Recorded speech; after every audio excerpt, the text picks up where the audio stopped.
शिकार खेलने के लिए जंगल गया। सवेरे निकला था राजभवन से, दिन भर शिकार के पीछे जंगल में रहा और अपने राजभवन से कोसों दूर चला गया। संध्या हो गई, पूरा झलफल हो गया, अंधेरा हो गया। अब वो राजा कहाँ जाएगा? मन में विचार करता है जंगल में ही रह जाते तो बड़ा अच्छा होता। मिलनसार राजा थे, सब जगह रहने वाले राजा थे। कभी कभी ऐसे होते हैं ना, सुख की अवस्था में रहने वाले व्यक्ति अपने आप को ऐसा बना करके रखते, कभी दुख की अवस्था में भी रह लेते हैं। ऐसा स्वभाव, ऐसा संस्कार बना करके रखते हैं। सोचे आज जंगल में ही रह जाएंगे। जंगल में कोल भी लोग रहते हैं, देखते हैं उनका घर किधर है। सज्जनों देखते देखते गए, जंगल में एक कोल भील की टोली मिल गई। एक दरिद्र था, भील, बिल्कुल दरिद्र, बिल्कुल कंगाल था। उन्हीं की कुटिया के पास गए। राजा ने उस भील को कहा, आज हमको इसी जंगल में रात बितानी है, तुम अपनी कुटिया में रहने दोगे? भील ने कहा, आप हमारी कुटिया में रात में रहेंगे, खाएंगे क्या? हम गरीब आदमी, दरिद्र आदमी हैं, आप राजा हैं, आपको हम क्या खिलाएंगे? आपको खिलाने के लिए तो कुछ नहीं है। कुटिया में आप रह सकते हैं, लेकिन भूखे आपको रखेंगे तो ठीक नहीं होगा। राजा ने कहा ठीक है, तुम क्या खाते हो? तुम्हारे पास क्या है? भील ने कहा, मैं सत्तू खाता हूं, हमारे पास सत्तू है, सत्तू की व्यवस्था हमारे पास है। सज्जनों, भील की बात को सुनकर के राजा ने कहा, ठीक है, तो रात में सत्तू खा के सोता है तो मैं भी सत्तू खा करके ही सो लूंगा, हम भी सत्तू खा लेंगे, कोई बात नहीं है। भील ने कहा, तब ठीक है, आप ठहर जाइए, रुकिए, रहिए यहीं पर। राजा सातवाहन वहीं पर रुके।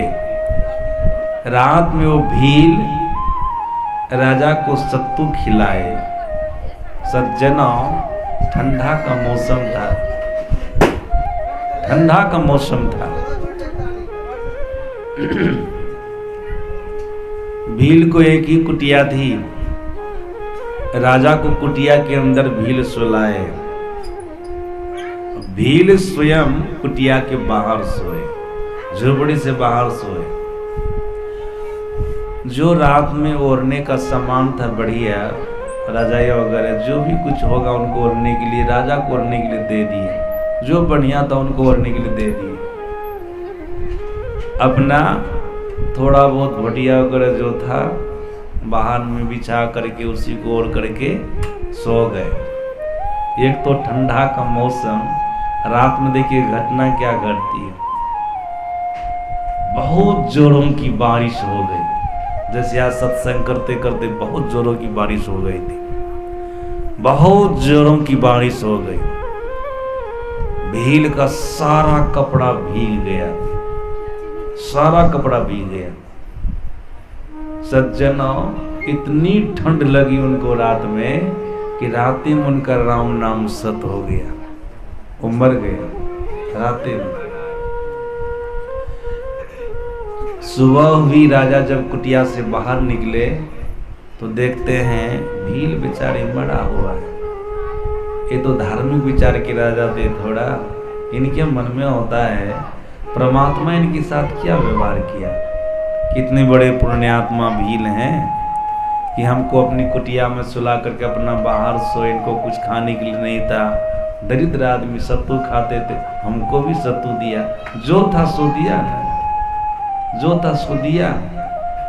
हिचकिचाया नहीं, किसको नहीं देना चाहिए, इसकी सेवा नहीं करनी चाहिए। सहर्ष हमारी सभी सेवा करने के लिए वो तैयार रहे। भले अपने दुख की बात बताए कि आप हमारे यहाँ रह सकेंगे नहीं रह सकेंगे, ये अलग बात है, लेकिन नहीं रहने देंगे ऐसा शब्द उनके मुँह से नहीं निकला था ना। आप राजा हैं, आपकी लायक हमारे यहाँ व्यवस्था नहीं है, ये कहा, लेकिन ये नहीं कहा कि मैं आपको रहने नहीं दूंगा। जो था उसका उसी में हमारा सत्कार किया है, इतने बड़े पुण्यात्मा। लेकिन परमात्मा इनके साथ किया क्या। आज अगर बारिश नहीं है कर दे तो क्या होता, जैसे रामचंद्र बाबू के मन में हो सकता गुरु महाराज क्या कर दिए, आज बारिश नहीं होता कल होता तो क्या होता, कहने के लिए कह सकते हैं। अरे प्रकृति का अपना नियम है, आप भी अपने नियम से चलिए, प्रकृति भी अपना नियम से चल रही है, उसमें छेड़छाड़ मत कीजिए। सज्जनों, राजा ने कहा परमात्मा को ऐसा नहीं करना चाहिए, ये बड़ा पुण्यात्मा था, आज वर्षा नहीं बरसाते तो कोई नहीं, कल बरसा देते। क्या मर गए राजा, ये भील मर गए, भील रात में, एक तो ठंडा ऊपर से पानी बरस गया, बहुत टेंशन हुआ।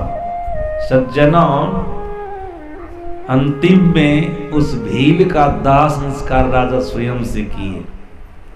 जब वहां से जाने लगे तो राजा के गले में सोने चांदी हीरे जवाहरात की माला पहनी हुई थी, वो पहने थे, उनके अंदर गला में माला थी, वो निकाल करके भील की पत्नी को भिलनी को दे दिया कि तुम्हारे पति तो मर ही गए, लो ये सोने चांदी हीरा जवाहरात की माला है, इसको तुम रखो, तुमको काम आवेगा, उसको बजा बजा करके अपना काम करना। सज्जन शत्रु का परिणाम देखिए, शत्रु राजा कितना का एक पाव खाए होंगे, और सोना चांदी की जो माला पिने हुए थे पड़े हुए थे वो खोल करके किनको दिए हैं राजा, साधवान भील की पत्नी को। वर्तमान में कुछ सुख मिला उनकी पत्नी को। अब देखिए राजा वहां से अपने राजभवन में आ गए, लेकिन उनके माथा में टेंशन बना हुआ था कि परमात्मा ने अच्छा नहीं किया। जो भी मेरा इतना स्वागत किया, सम्मान किया, रात में सत्तू खिलाया, हमको अपनी कुटिया में सुलाया, अपना बाहर में सोया, और परमात्मा वर्षा करके उनको भिजा करके ठंडा लगा करके मार दिए, ये ठीक नहीं किया। ये टेंशन था, इस टेंशन से को नींद नहीं आती थी, भोजन नहीं सुहाता था, पानी नहीं सुहाता था, राजा दुबले पतले होते जा रहे थे। सज्जनों, कुछ समय के बाद उसी राजा का जो कुल पुरोहित था, जो धार्मिक विचार का था, कुल पुरोहित अंतर्यामी था, राजा की सारी स्थिति को जान लिया। वो राजा के पास आए, बोले राजन आप इतने कमजोर क्यों होते जा रहे हैं, सब बात बता दिए, टेंशन हमको बहुत सता रहा है। तब उनके कुल पुरोहित ने कहा टेंशन मत लीजिए, जो भी आपको रात में सत्तू खिलाया ना वो मारा है, दुख की अवस्था से निकल करके सुख की अवस्था में चला गया है।